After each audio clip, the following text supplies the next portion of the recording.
Hello students, I am going to start chapter 8 of SS India Wins Freedom. Lesson objectives of this lesson is you will be able to learn about the factors that led to the formation of the Indian National Congress. Let's begin.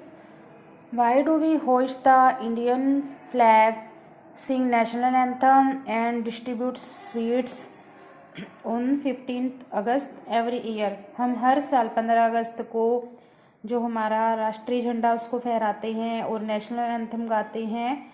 क्यों?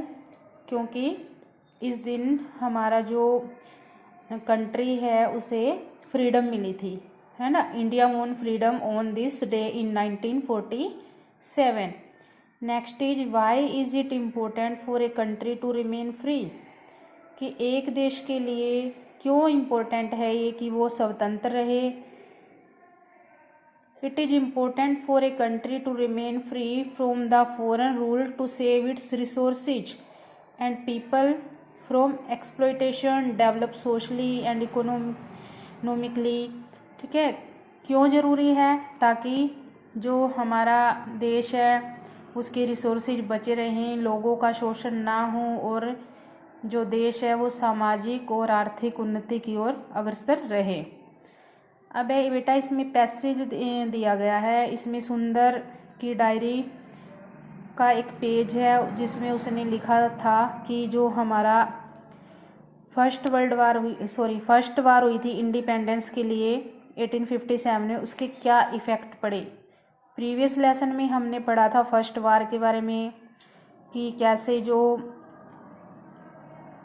हमारे देशवासी थे उन्होंने अंग्रेज़ों के ख़िलाफ़ जो पहली आज़ादी की लड़ाई लड़ी थी उसमें अलग अलग लीडर्स ने हिस्सा लिया था। रानी लक्ष्मीबाई जैसे कि तात्या टोपे, ऐसे अलग अलग सब ने हिस्सा लिया था। तो उसकी वो सफल नहीं हो पाई थी, हमने उसके रीज़न पढ़े थे कि वो सफल नहीं हुई। और अब है कि उसके इफ़ेक्ट क्या पड़े थे उसके ऊपर, हम इसके बारे में पढ़ चुके हैं कि जो फर्स्ट वार थी इंडिपेंडेंस की, उससे एक तो जो हमारे इंडियंस लोग थे वो यूनाइट हो गए, एकत्रित हो गई, और वो इंग्लिश ईस्ट इंडिया कंपनी थी जो उसके खिलाफ हो गई, वो सब मिल गई इसकी वजह से, फर्स्ट वार की वजह से। क्योंकि जो अंग्रेज़ थे वो दशकों से भारतीय लोगों पर बुरा व्यवहार कर रहे थे, उन पर जुर्म कर रहे थे, और जो फार्मर्स थे उन्होंने भी फसलें उगाना छोड़ दिया जो वो बोलते थे कॉटन और इंडिगो उगाने के लिए, और हज़ारों लोग थे जो बंगाल में भूखे मर रहे थे, और वर्कर्स थे जो क्राफ्ट्समैन थे उन्होंने भी अपने काम खो दिया था, और जो हमारे सिपाही थे उनको भी बहुत कम सैलरी में रखा जाता था।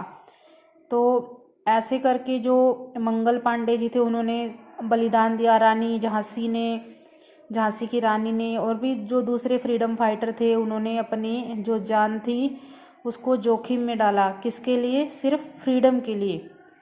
फिर ब्रिटिश गवर्नमेंट को एहसास हो गया कि इंग्लिश ईस्ट इंडिया कंपनी है जो वो मैनेज नहीं कर पा रही इंडिया को, इसलिए उसने इंग्लिश ईस्ट इंडिया कंपनी की बजाय जो शासन था इंडिया का वो क्वीन विक्टोरिया के हाथों में दे दिया, इंग्लैंड की महारानी के हाथों में ये चला गया। ठीक है, ये हमारा जो फर्स्ट वार हुई थी इंडिया में उसके इफ़ेक्ट थे, ये हमने प्रीवियस लेसन में पढ़े थे पहले भी। अब लेट्स फाइंड आउट जो हमारी इंडियन फ्रीडम स्ट्रगल था 1857 के बाद, उसको बाद में तीन हिस्सों में बांटा गया। मॉडरेट फेस 1885 से 1905 तक, और एक्सट्रीमिस्ट फेस, ये मॉडरेट फेस था नरम दल, और फिर ये एक्सट्रीमिस्ट फेस गरम दल 1905 से 1919 तक, और फिर गांधीयन फेस, गांधीवादी युग आया था उसके बाद। जो फर्स्ट फेस था फ्रीडम स्ट्रगल का, मॉडरेट फेस, उसने जो इंडियन नेशनल कांग्रेस थी उसको बनाया, आईएनसी की स्थापना की, इंडियन नेशनल कांग्रेस की। ठीक है, और जो फैक्टर थे इंडियन जो आईएनसी के बनने के, जो फर्स्ट वार थी वो फेलवर हो गई थी, असफल हो गई थी। तो ब्रिटिश थे उनके खिलाफ जो हमारे इंडियंस थे उनके प्रति बुरा व्यवहार की भावना और उनसे आज़ादी पाने की भावना जागृत हो गई और राष्ट्रवादिता की तरफ बढ़ गई। कुछ जो इंडियन रिफॉर्मर थे, समाजवादी थे, समाज सुधारक थे, वो चाहते थे कि जो भारत है वो हमेशा के लिए आज़ाद हो जाए ब्रिटिश से। इसलिए वो इकट्ठा हो गई और लोगों को अच्छे से, जो कास्ट सिस्टम था और चाइल्ड मैरिज थी और अनएजुकेटेड था हमारा समाज, उसके खिलाफ लोगों को जागृत किया और बताया कि जो ये बुरी आदतें हैं इनको छोड़कर ही हमारा देश आगे बढ़ सकता है। उन्होंने लोगों को एजुकेट करना शुरू कर दिया। उसके बाद इंग्लिश जो एजुकेशन थी वो स्टार्ट हो गई 1835 में, और पोस्टल सर्विस, डाक सेवा भी 1837 में स्टार्ट हो गई। रेलवे 1853 में आई थी। इंडिया में सबसे पहले जो रीडिंग बुक्स थी, बुक्स पढ़ना शुरू कर दिया, न्यूज़पेपर पढ़ना शुरू कर दिया इंग्लिश में लोगों ने। और उनको पता चला कि कैसे जो अंग्रेज़ों के खिलाफ थे, जो यूएसए भी कभी ब्रिटिश रूल के तहत अधीन था, और 1776 में इन्होंने आज़ादी के लिए डिमांड करना शुरू कर दिया था।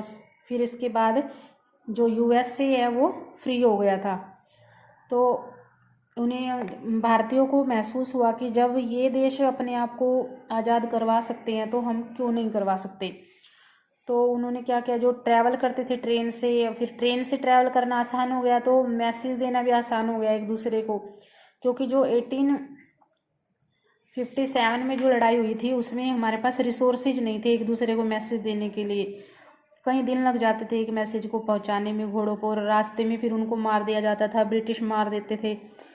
तो क्या हुआ, 1880 में जब 478 न्यूज़पेपर थे हमारे जो देश से पब्लिश होते थे, उनमें से बहुत सारे जो न्यूज़पेपर थे उनमें इंडियन लैंग्वेज होती थी। और जो ये न्यूज़पेपर थे ये आवाज़ उठाते थे अंग्रेज़ों के खिलाफ, और जो इंडियन थे वो आलोचना करते थे ब्रिटिश पॉलिसी की, कि जो अंग्रेज़ों ने नीतियाँ बनाई हैं और जो उनकी ऑर्गेनाइजेशन थी उनके प्रति लोगों को जागृत करते थे। फिर इसके बाद आईएनसी का जन्म हुआ। ये सभी जो चीज़ें थी आईएनसी के फॉर्मेशन के लिए जिम्मेदार थी। इंडियंस थे जो लीडर थे, उन्होंने सोचा कि एक ऐसी ऑर्गेनाइजेशन बनाए जिससे कि पूरा देश एक इकाई बन जाए, यूनिट बन जाए पूरे देश की, और फिर मिलकर जो अंग्रेज़ थे उनके खिलाफ लड़ा जा सके। ये देखो ये लीडर्स हैं, और ये फर्स्ट मीटिंग हुई थी इनकी 1885 में मुंबई में। आईएनसी की जो स्थापना मुंबई में हुई थी, और किसने की थी, एक ब्रिटिश ऑफिसर थे अलान ऑक्टेवियन ह्यूम, इसको एओ ह्यूम भी बोला जाता है, ठीक है, अलान ऑक्टेवियन ह्यूम। एसएन बनर्जी, दादा भाई नारोजी, गोपाल कृष्ण गोखले, बहुत सारे एजुकेटेड इंडियंस थे जो कि इसके मेंबर बन गए। और फिर उन्होंने जो इंडियंस थे उनकी समस्याओं को समझा और ब्रिटिश जो के खिलाफ इकट्ठा किया और एकत्रित किया। उसके बाद फिर क्या हुआ, आईएनसी थी जो वो ब्रिटिश के खिलाफ कैसे लड़ती थी, वो या तो अपनी स्पीच देते थे इनके खिलाफ, या फिर एप्लीकेशन देते थे, या फिर कोई आर्टिकल लिखते थे न्यूज़पेपर में, और सॉफ्ट स्टैंड लेते थे, बिल्कुल लड़ाई झगड़ा नहीं करते थे, केवल अपनी बातें मनवाने के लिए या तो कभी भूख हड़ताल कर दी या फिर कोई आर्टिकल छाप दिया। और ये सिस्टम कब तक चलता रहा, 1885 से 1905 तक। इसीलिए इसको नरम दल का नाम दिया गया, क्योंकि ये नरमी से काम करते थे। ठीक है बेटा, ये लास्ट ट्राई वन आपको फिल करनी है कि क्या फैक्टर थे जो कि घटना के लिए जिम्मेदार थे। फर्स्ट वार ने क्या किया, फर्स्ट वार के बाद क्या हुआ, उसके बाद जो लीडर्स थे उनकी एम क्या थी, उनके लक्ष्य क्या थे, और कब स्थापना हुई, इसकी संस्था बनाई जो 1885 में। उसके बाद कौन कौन इन्वॉल्व थे, एओ ह्यूम और एसएन बनर्जी, दादा भाई नारोजी, गोपाल कृष्ण गोखले, ये सब इन्वॉल्व थे इसमें। Where did the event happen, और इवेंट कहाँ हुई थी, मुंबई में, क्योंकि इंडियन नेशनल कांग्रेस की जो फर्स्ट मीटिंग थी वो 1885 में मुंबई में हुई थी। तो बेटा ये आपको रीड करने हैं both page, and let's try one आपको फिल करनी है।